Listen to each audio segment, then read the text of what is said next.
ऋषि जी महाराज, प्रवर्तक पूज्य श्री कुंदन ऋषि जी महाराज के चरण कमल में कोटि वंदन। तपस्वी रत्न पूज्य किशन मुनि जी महाराज, श्रुत स्थविरा प्रखर व्याख्याता गुरनी मैया, डॉक्टर पूज्य धर्मशिला जी महासती जी के पावन स्मृति में शतशः अभिवादन। उपस्थित धर्मप्रेमी भाइयों, कर्णाभक्ति माताओं तथा बहनों, जिसके जीवन में धर्म का दीपक प्रकट हो जाता है, उसके जीवन में अज्ञान का अंधकार कभी भी नहीं आ सकता है। दीपक प्रकट करने के लिए तेल, बाती और पंती की जरूरत होती है। यदि बाती ना हो और तेल पंती है, फिर भी दीपक जल नहीं सकता है।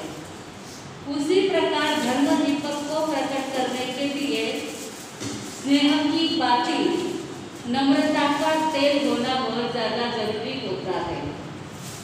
आज हमारे युवाचार्य पूज्य श्री महेंद्र ऋषि जी महाराज का जन्मदिन है, जिनके जीवन में नम्रता ठूस ठूस के भरी हुई है। बहुत सारे लोगों ने उनको दीक्षा के पहले भी देखा होगा। जो गुरुदेव के समीप में रहते थे, गुरु की हर बात को शिरोधार्य करते थे। जैसे भगवान महावीर स्वामी के पास में गौतम स्वामी निरंतर ज्ञान आराधना करते थे। जैसे भगवान ने जो भी कुछ कहा है तो गणधर उसको गाथा के रूप में गूंथते हैं। उसी प्रकार युवाचार्य महेंद्र ऋषि जी महाराज बचपन से आचार्य श्री के पास में रह करके ज्ञान आराधना करते थे और उस ज्ञान आराधना और नम्रता के कारण ही आज उनकी पदोन्नति अपने नजर आती है। श्रवण संघ में 1200 के करीब करीब साधु साध्वी है और 1200 के ऊपर युवाचार्य पद प्राप्त होना ये कोई आसान बात नहीं है। इस सबके पीछे जब समर्पण भाव होता है तभी जाकर के पद प्राप्त होता है। आप उत्तरायण सूत्र देखो, भगवान महावीर स्वामी की अंतिम देशना और अंतिम देशना का पहला जो पाठ है, पहला जो अध्ययन है, कौन सा है? विनय का है। विनय, नम्रता ये ऐसी चीज है जो जीवन को ऊंचा बनाती है और अहंकार ये ऐसा पाश है, अहंकार ऐसा जाल है जो सारे जगत के जीवों को फंसा देता है। जाल कैसे है? मछलियां जाल में फंस जाती है तो बच नहीं पाती है, लेकिन बहुत छोटी मछलियां जो होती है वो जाल में से भी बाहर निकल जाती है। निकलती है कि नहीं? छोटी मछलियां। तो इस संसार रूपी जाल में नहीं फंसना होगा तो व्यक्ति को सबसे पहले इतना छोटा बनना पड़ेगा। इस माया के, संसार के, अहंकार के जाल में यदि फंस गए तो मौत निश्चित है, परंतु यदि उस जाल में नहीं फंसना है तो सबसे पहले छोटा बनना पड़ेगा। और छोटा बनने के लिए क्या करना होगा? नम्र। छोटा बनना यानी कद से छोटे तो बन नहीं सकते हैं, पर अंदर के भावों से तो छोटे बन सकते हैं कि नहीं बन सकते हैं। खुद को बड़ा समझेंगे तो कभी भी हम इस पास से बच नहीं पाएंगे, इस जाल में फंसे बिना नहीं रहेंगे। और यदि खुद को छोटा समझेंगे तो इस जाल में कभी फंसेंगे ही नहीं। तो इस जाल से बचने के लिए हमारे जीवन में नम्रता आना बहुत ज्यादा जरूरी है।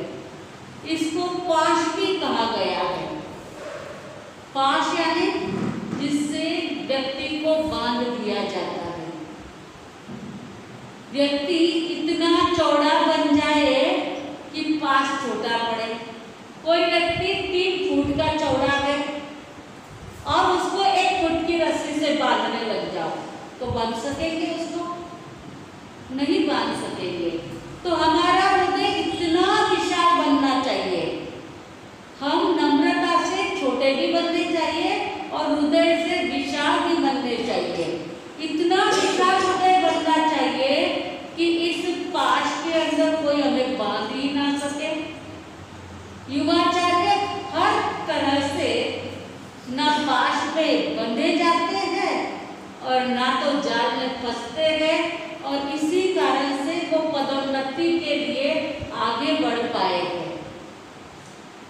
कागज कोरा लेकर के गुरु के पास में जाएगा, वह कुछ न कुछ गुरु उसके ऊपर लिख पाएंगे, लेकिन भरा हुआ कागज लेकर के आएंगे तो गुरु उसके ऊपर क्या लिख पाएंगे?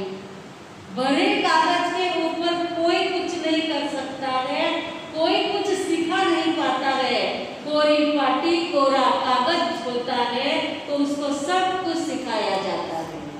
हम परिपूर्ण है ऐसा सोच लेंगे तो गुरु हमें कुछ भी नहीं सिखा पाएंगे। इसलिए जैसे युवाचार्य आचार्य भगवान के पास में गए, मैंने देखा तब तो वो 10 साल के थे, शायद उसके भी पहले वो गुरुदेव के पास गए होंगे। मात्र 8 साल के थे लगभग, वो तब गुरु के पास में गए। कितना छोटा, माता पिता का कितना प्यारा होता है लड़का, परंतु इस संसार के माया जाल में उनको फंसना ही नहीं था, इसलिए वो गुरुदेव के समीप में बहुत छोटे बन करके रहने लग जाते हैं। जो छोटा बनता है वह आगे बढ़ता है, और हमारा विषय भी आज कोई आ गया है। 2 गाथा हमारी जिसमें राग द्वेष का पूरी हो गई। तीसरी गाथा की शुरुआत क्या है? अहंकार का भाव न रखूं, नहीं किसी पर क्रोध करूं, देख दूसरों की बढ़ती को कभी न ईर्ष्या भाव धरूं। तीसरी गाथा, चौथी गाथा है। पहली गाथा अरिहंत और सिद्ध की, दूसरी गाथा गुरु की, तीसरी गाथा धर्म की, और चौथी गाथा आ रही है सद्गुणों की। हमारे जीवन में सद्गुण आ जाए। सबसे पहला भी वाक्य है अहंकार का भाव न रखूं। जिसके दिल में अहंकार नहीं है वो कहाँ का कहाँ पहुंच जाता है। उसके लिए बहुत सुंदर उदाहरण है। चीन में एक बहुत बड़े बादशाह थे, और एक दिन उस चीन की पूरी नगरी के अंदर एक व्यक्ति जोर जोर से बोलते हुए घूमता है, बाप लो भाई बाप लो, बाप गया, मेरे पिता को खरीदो। सारे लोग हंसते हैं, जैसे सब्जी के लिए बोलते हैं ना, भाजी गया भाजी, दूध गया दही गया, ऐसा वो व्यक्ति रास्ते से भिखारी फटे पुराने कपड़े और जोर जोर से चिल्ला रहा था, बाप गया बाप गया। सारे लोग उसको पागल समझते थे, ये पागल है, बाप गया करते हुए चल रहा है। लोगों को आश्चर्य होता था, कोई लोग उसको मारते भी थे पत्थर से, बच्चे उसकी मस्करी करते थे, और छोटे छोटे बच्चे उसके पीछे पीछे जाकर उसके फटे पुराने कपड़े भी खींचते थे, फिर भी ये पागल की तरह चिल्ला रहा था, बाप क्या बाप। और मैं जिसका भी बाप बनूंगा उसको रोज सुबह और शाम 100 फटके चाबुक के लगाऊंगा। फिर वापस चिल्लाता था, बाप क्या बाप। मैं जिसका बाप बनूंगा, यदि वह लड़का 100 रुपये कमा के लाया तो मैं उसको 99 रुपये दूंगा, 1 रुपया में उसको वापस दूंगा। फिर वापस बाप क्या बाप। एक नटखट लड़का दौड़ता हुआ उनके पास में जाता है, बोले बताओ कितने में बाप मिलता है? तो बोले 1 रुपये में, ले लो 5 रुपये और मैं तुमको खरीदता हूँ। वो 5 रुपये उनके हाथ में देता है और जोर से धक्का मार देता है। धक्का मारा तो वह भिखारी जो था वह जाकर के अब खड्डे में जाकर के बैठा है। रास्ते के किनारे पे एक गरीब लड़का था, उसको दया आ जाती है। विचार करता है मुझे ना माँ है न बाप है, ये बेचारा देखो गरीब है, भिखारी है और बाप बनना चाहता है। चलो मैं बन जाता हूँ इसका बाप। वो भिखारी का मैं बेटा बन जाता हूँ ऐसा विचार किया और उस भिखारी के पास में जाता है और कहता है मैं आपका बेटा बनने के लिए तैयार हूँ, आप बन जाओ मेरे बाप। देख बाप बनना बहुत आसान नहीं है। पहले तुमको गड्ढे से तो निकाल देता हो, गड्ढे से तभी मैं निकलूंगा जब तू मेरा बेटा बनने के लिए पक्का तैयार होता होगा। तो हाँ भाई हाँ, मैं आपका पुत्र बनता हूँ, मुझे निकाल अभी हो, आप निकल जाओ। एक बार गड्ढे से हाथ पकड़ता है, खींचता है, बाहर निकालता है। बोले देख मैं जब पिता बनता हूँ तो ऐसे ही कुछ काम बनने वाला नहीं है, मैं ऐसा ही तेरा बाप तो बनने वाला नहीं हूँ। मेरी हर बात को तुझे मानना होगा, मेरी हर बात को तुझे मानना होगा, उसमें हाँ ना का हुआ कुछ भी नहीं चलेगा, हाँ सब चलेगा। अब तो लेकिन मेरे पास में आपको बाप खरीदने के लिए 1 रुपया देना पड़ेगा, मेरे पास रुपया तो नहीं है। बोले कुछ बात नहीं है, रुपया नहीं है तो उसके पास जो कुछ सामान था थोड़ा बहुत वो सब ले लेता है। उसका नाम था वंगफू, जो भिखारी था उसका नाम था वंगफू और यह जो पुत्र बना है उसका नाम था आहूज। अब वह कहता है चल मेरे पीछे। अब वो लड़का पीछे पीछे पीछे चला। जंगल में एक झोपड़ी थी। बोले देख तू मेरी आज्ञा में रहेगा तो मेरी सारी संपत्ति का मालिक तू बनेगा। संपत्ति में था क्या? एक झोपड़ी थी, झोपड़ी में 3-4 ईंटें थी और मट्टी के बर्तन थे, वो भी 2-4 भी थे। कभी जरूरत पड़े कुछ मिल गया तो लकड़ियां जला करके कुछ बना करके खा सके, इतनी ही व्यवस्था उस झोपड़ी में थी। आप कहते तो कहते वारे वाह क्या जायदाद दी है। आज जिसके पिता कमाते नहीं है या कम कमाई है और आगे जाकर के बेटा बहुत ज्यादा कमा लेता है तो कहता है पिता के पास में तो कुछ नहीं था, हम लोगों ने ये कमाया है, हमारे बलबूते पे हमारे पैरों पे हम खड़े हुए गए, हमने शून्य से सर्जन किया है, बहुत पलटाई कर करके कहते गए, परंतु वो बेचारा लड़का कुछ भी नहीं बोलता है। बस पिता की आज्ञा का पालन करना। वह कहता है ये सारा जायदाद तेरी। बोले ठीक बात है। अब वह वंगफू जो भिखारी था वह उस लड़के को कहता है कि झोपड़ी के बाहर घास पड़ा है, मैं बाजार में जाकर के आता हूँ, तू इस घास की एक खड़ाव अच्छी बना के रखना। अब वह चला जाता है बाजार में जाकर के अलग अलग प्रकार की मिठाइयाँ पैक करके लेके आ जाता है, मिठाई की गठरी बांध करके लेके आता है और बाजार में से आता है, देखता है वह आहूज जो है वो खड़ाऊ बना रहा है। एक तो बन गई है, दूसरी अधूरी है। जोर से चिल्लाता है अभी तक कड़ाऊ बनी नहीं, तेरे को अक्ल है क्या? इतनी देर तक कड़ाऊ नहीं बना पाया तू? कुछ भी नहीं बोलता है, मौन चुप रहता है, कुछ बोलता ही नहीं है। अब जो वंगफू है गठरी के अंदर जो मिष्ठान लाए थे झोपड़ी के कोने में जाकर के बैठ जाता है, सारी मिठाइयाँ खा लेता है। फिर उठता है, उस लड़के को जाके कहता है आहूज तेरे को भूख लगी होगी, झोपड़ी में छीने पे मक्का की रोटी पड़ी है, चख खा ले।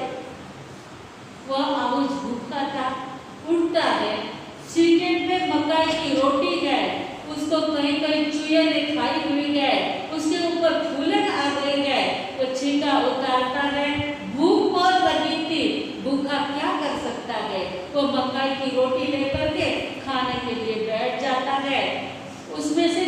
अच्छी जगह थी, उसमें से कोर तोड़ के मुंह में डालता है, उतने में वह वंगफू जो पिता था झपट कर जाता है, अभी तक मेरा पेट नहीं भरा है।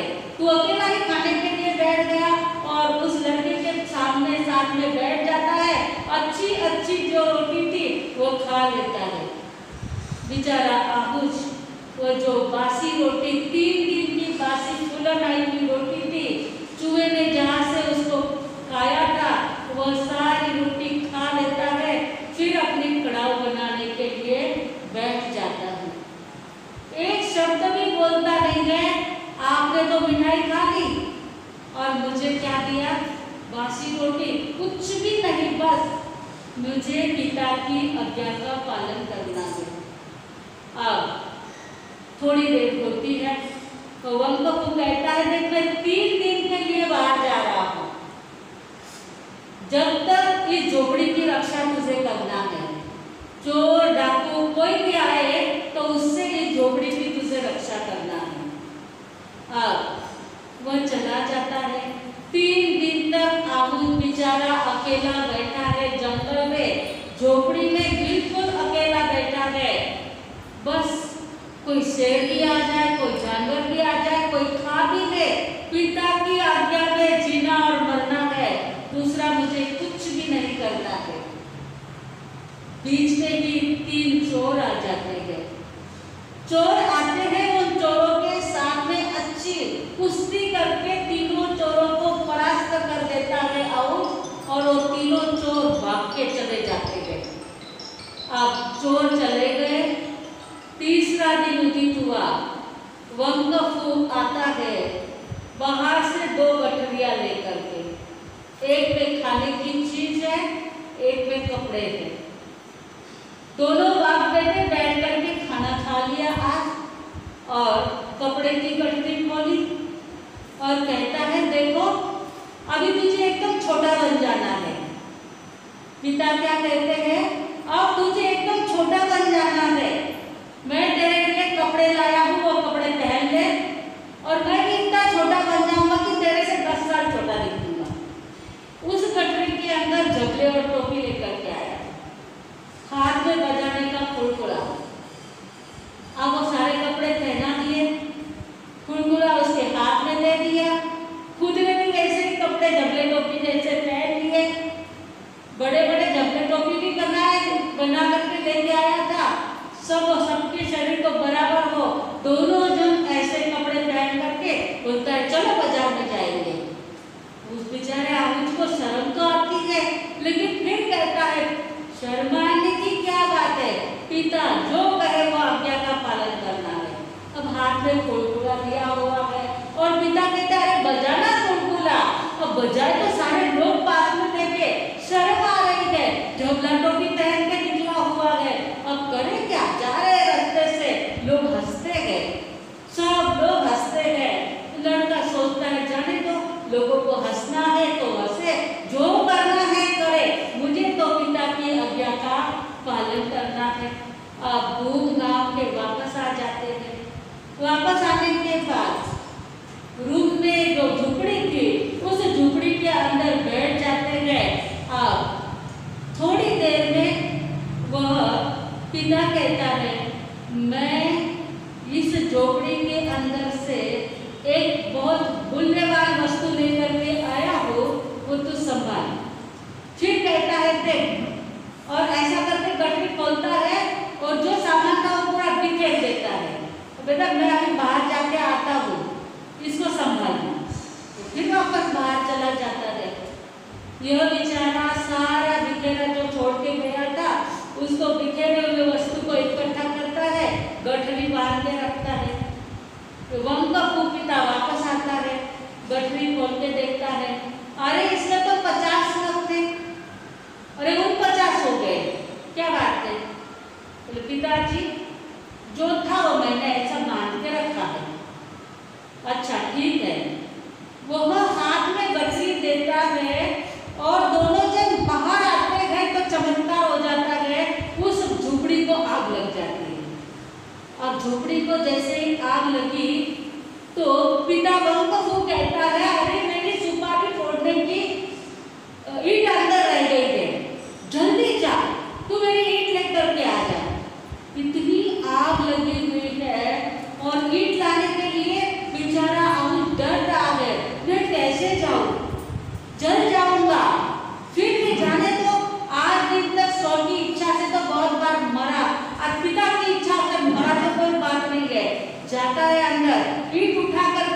गए, हाथ जल जाते गए और हाथ को फोले पड़ जाते गए। कुछ भी पूछता नहीं है वंगफू, तुझे क्या हुआ क्या नहीं हुआ, तू तेरे हाथ जले या कहाँ जला, कुछ भी नहीं बोलते हैं। ये बेचारा ला करके उनको ईंट दे देता है और वहां पर बैठा, अरे बैठा क्या है, मेरे बंडी की कस टूट गई है। वो बंडी की कस लाने के लिए यहाँ के चीन के जो बादशाह है उनके पास में जा और उनको कहना मेरे पिता ने आपकी बंडी की कस मांगी है। कस बोले तो कुछ पहले के बटन वगैरह रहते, उसको कस कहते होंगे। और वो विचार करता है इतनी सारी आज्ञा का पालन किया, उसमें प्रॉब्लम तो कुछ नहीं आया, लेकिन अब बादशाह के पास में कस मांगने को जाऊंगा तो बादशाह तो मुझे फांसी पर ही चढ़ा देंगे। परंतु जो होगा सो होगा, गया रास्ता ढूंढते ढूंढते लोगों को पूछते पूछते चीन के बादशाह के महल तक पहुंच गया। वहां बादशाह के पास पहुंचने में कोई रोक टोक नहीं थी, सीधा अंदर बादशाह के पास में पहुंच जाता है, सामने जाकर के हाथ जोड़ के खड़ा हो जाता है। बोले भाई क्यों आया, कौन है तू? बोले मैं आबुज हूँ, मेरे पिता वंगफू है और उन्होंने उनके बंडी की कस टूट गई है, इसलिए आपके बंडी की कस मांगी।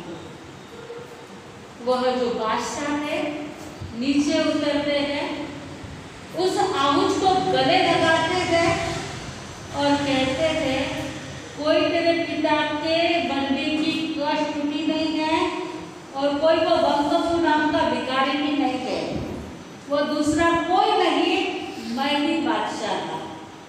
मेरे वारस को संभालने वाला राजकुमार नहीं है और मैं ऐसा योग्य व्यक्ति ढूंढ रहा था कि जो मेरी आज्ञा का पालन करे, जो नम्र हो, जो अहंकार से रहित हो, ऐसे को गादी पे बैठाऊंगा तो चीन का राज्य अच्छी तरह से चलेगा। ना तो कोई वंगफू है, ना कोई भिखारी है, ना वो उसको कुछ कष्ट होती है, उसकी सब तरह से तेरी परीक्षा लेती है और तू परीक्षा में उत्तीर्ण हो गया है। इस राज्य गादी का वारसा, ये राजगादी तुझे ही सौंपी जाती है और उस आहुज को राजगादी के ऊपर बैठाया जाता है। अहंकार नहीं है, जिसके जीवन में नम्रता है उसको क्या प्राप्त नहीं होता है। अरे ये द्रव्य राजगादी तो नहीं, मोक्ष का सिंहासन भी जिसके जीवन में नम्रता है उसे प्राप्त हो सकती है। अहंकार का भाव न रखो, कभी भी दिल में छोटा सा भी अहंकार नहीं चाहिए। हम कौन थे, क्या थे, इतना सा भी मन में कभी विचार आ गया तो समझ लेना अपना जीवन उन्नति के पथ पर कभी भी नहीं जाएगा। थोड़ा सा कोई हमें कह दे मासा व्याख्यान मस्त दियो तो हमें तुरंत कॉलर टाइप हो जाती है। अरे ज्ञान आया कहाँ से? भगवान ने जो आगमों में कहा उसको गुरुओं ने हमारे तक पहुँचाया, उसके पीछे हमारा अहंकार जाग जाता है तो समझ लेना मोक्ष का सिंहासन कभी मिलने वाला नहीं है। उस आहुज की तरफ आ सकती है इतनी नम्रता? हर बात पे प्रश्न होंगे या नहीं होंगे, आप बताइए।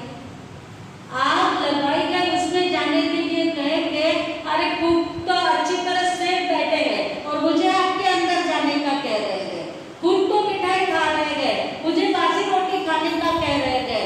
हर बात के ऊपर प्रश्न चिन्ह आता है और जिसके भी जीवन में ये प्रश्न चिन्ह है उसको मोक्ष का सिंहासन कदापि प्राप्त नहीं हो सकता है। इसलिए मेरी भावना में इतना सुंदर कहा है, यदि आपको उन्नति के शिखर पर पहुंचना है तो अहंकार का भाव कभी भी मन में नहीं होना चाहिए। तो हमें क्या बनना है? आहुज बनना है, आहुज की तरह नम्र बनना है। यदि ऐसी नम्रता, ऐसी सरलता आएगी तो जैसे नम्रता के कारण हमारे युवाचार्य जी, महेंद्र ऋषि जी महाराज साहब एक छोटे से बालक के रूप में जिसको अपन ने देखा था वह आज पदों युवाचार्य पद पर पहुंचे हैं उसका एकमात्र कारण है नम्रता। जिसके जीवन में नम्रता है वह युवाचार्य बन सकता है, जिसके जीवन में नम्रता है वह सिद्ध शिखर प्राप्त कर सकता है। ऐसा ही सिद्ध शिखर आपको हमको जल्दी से प्राप्त कर लेना है।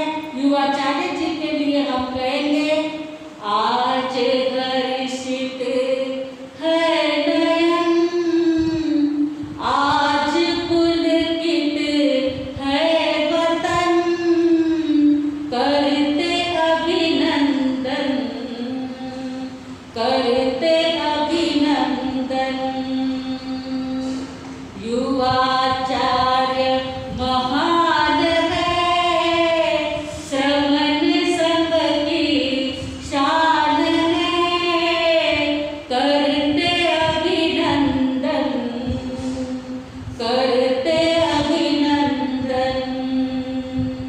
किया धर्म विकास है, ज्ञान का प्रकाश है, करते अभिनंदन, करते अभिनंदन। नई कल्पना आपकी सफलता का राज है, पदोन्नति आपकी गौरवमय अब ताज है, मनन मन में महान है, चेतना चिंतन प्रधान है, करते अभिनंदन, करते अभिनंदन। गरिमामय है यह जीवन, संग के है सेनानी, आपकी प्रतिभा जब ज्ञानी ध्यानी विज्ञानी, विनय और वात्सल्य में आत्मा निर्मल है, करते अभिनंदन, करते अभिनंदन। लेखनी अद्भुत है, वक्ता भी मजबूत है, काव्य की गहरी छटा, श्रद्धा भी अटूट है, पुण्य से पाए युवाचार्य, करते हैं हम अभिनंदन, करते अभिनंदन, करते अभिनंदन। महेंद्र ऋषि जी महान है, श्रवण संघ की शान है, करते अभिनंदन, करते अभिनंदन, करते अभिनंदन, करते अभिनंदन। ऐसे महान गुरु के चरणों में श्रद्धा सुमनांजलि अर्पण करते हुए हम भगवान से यही प्रार्थना करते हैं आप स्वस्थ